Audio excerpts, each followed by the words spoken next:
Dr. Burke is a PhD scientist retired from the Department of Medicine at the University of Colorado Medical School. He has since worked with several light therapy companies as medical director. His research expertise lies in the area of poor circulation, cardiovascular, and renal in particular. As such, he began studying the role of nitric oxide, the body's natural vasodilator, in the early 1990s. Today, he lectures nationally and internationally on the modulation of nitric oxide to reduce ischemic pain, to prevent and/or heal wounds, and to improve gait and balance, especially in senior citizens. Okay, so if you have Raynaud's, it's probably a good thing if you increase circulation. For example, and I know some of you haven't had dinner yet, so bear with me.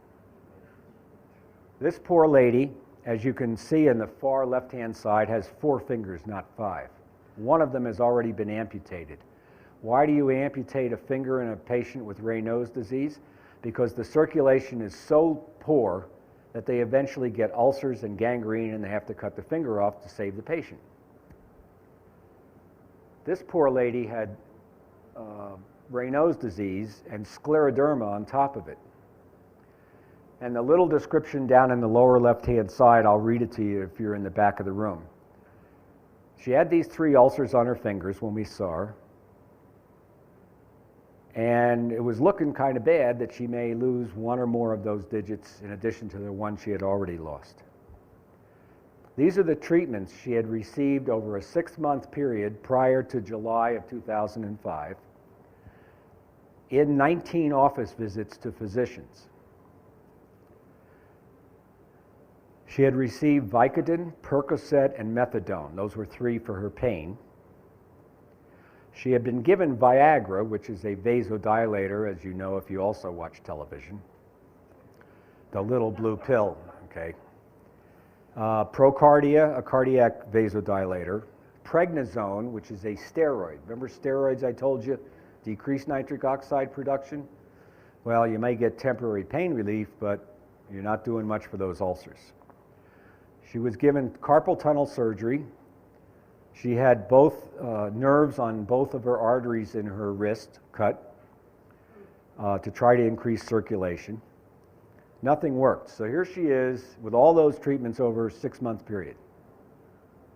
On the right-hand side is a picture of her same hand 2 weeks after starting infrared light therapy. It was given 3 times a week, 25 minutes each treatment in someone's office. The results at 2 weeks, as you can see that one finger, the ulcer is virtually gone.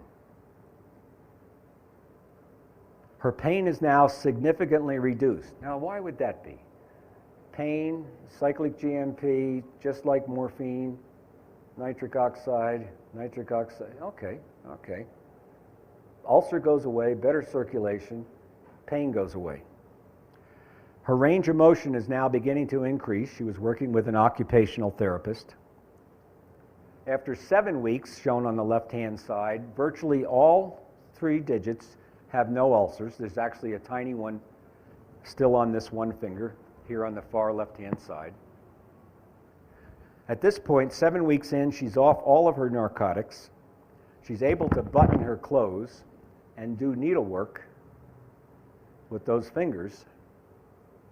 And she was discharged to home because Raynaud's is a chronic disease, as is scleroderma, with a home